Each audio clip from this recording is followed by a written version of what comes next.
my name is Carnegie. I'm here to do a review on a figure I just got yesterday, and it is the Carnegie Collection 2003 Albertosaurus.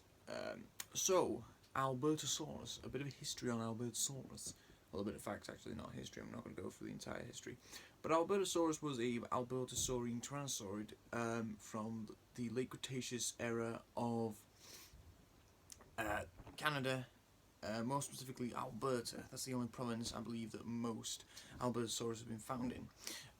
Notably, it's around 30 feet long, probably weighing in around 3 tons. It could run up to 14 to 21 kilometers per hour, and was very dangerous predator.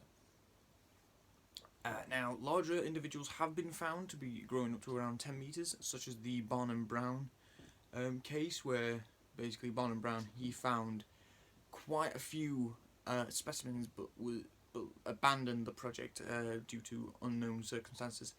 Then, later on, Phil Curry would actually rediscover the site and discover around 26 specimens of Albertosaurus, ranging from a giant 33-foot animal to an individual's around 2 meters long. So these animals definitely lived in packs. Albertosaurus is notable for having pretty much like just general tyrannosaur looking features, but is sort of more robust than its ancestor, which has been noted to be Gorgosaurus.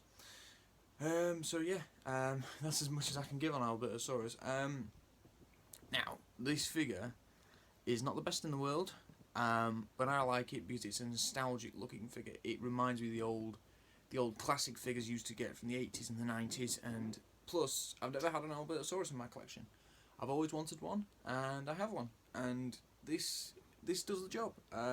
It's got that nice colour to it. It's got a nice stony kind of granity kind of look to it, which is really, really nice. The eye is nice and gold, which is really good. It stands out from the rest of the figure. The teeth are painted, but not. They sort of blend into the actual skin of the animal, which is a shame. Now, surprisingly, there's not much shrink wrapping on this animal, actually. There's a bit on the head, but to a point where it's not that bad. Now, this is based on a 29-foot long specimen, which would probably make this animal around 2 tons. So maybe I don't know. I guess I've heard conflicting reports. Maybe they got to 3 tons, maybe 2 tons maximum. I don't know. Maybe 2 or 3 tons maximum, in my opinion. But yeah, Albertosaurus lived alongside creatures like Pachyrhinosaurus, Edmontosaurus, all those guys. In some locations, it may have encountered Daspletosaurus and Gorgosaurus, but because Gorgosaurus was an earlier Albertosaurine, these guys probably didn't interact that much. Probably very, very, very rarely. Like maybe when Gorgosaurus was going extinct and Albertosaurus was coming on the scene, maybe they would have interacted then. But overall, this figure's really nice.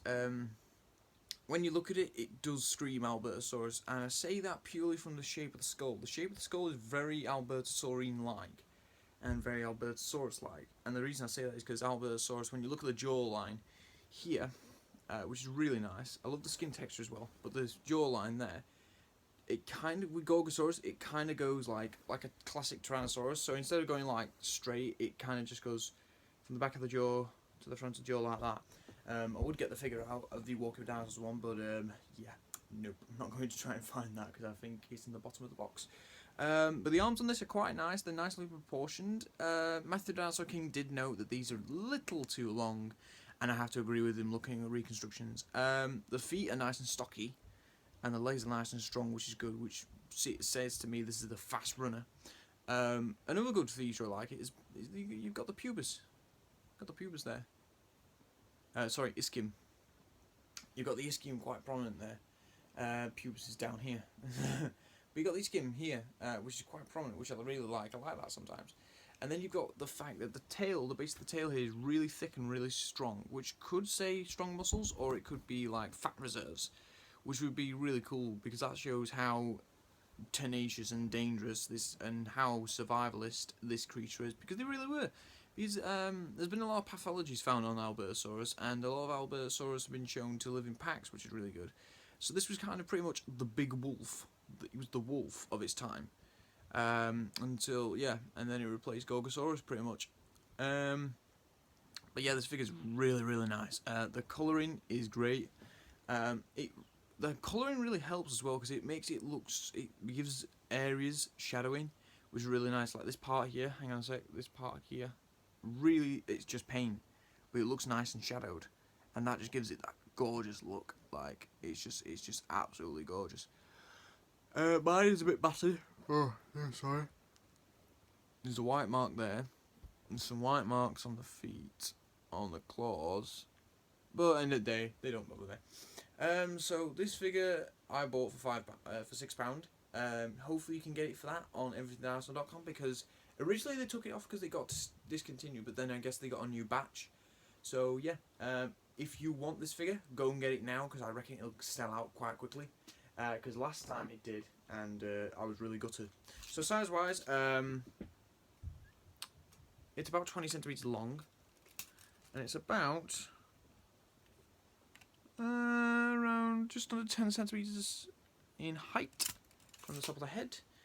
Size comparison wise, I'm going to bring in the Safari Ltd Pachyrhinosaurus. These two do go together nicely, but I guess because this is Carnegie and it's a bit older than this, they don't really mesh well. But I think it definitely goes with the Carnegie figures better. It doesn't go with the Safari Ltd figures. They're just a different style, different era, different techniques. But obviously this figure is beautiful. This figure is absolutely wonderful. Even the inside of the mouth is done really nicely. Just everything is done nice about this figure. I mean, yeah, it's inaccurate in a lot of details, but end of the day, I'm not bothered about that. It's an Albertosaurus. It looks really nice. So yeah, so thank you for watching. Hope you enjoyed, and if you get this figure, you'll not regret it. So thank you for watching. Hope you enjoyed, and bye-bye.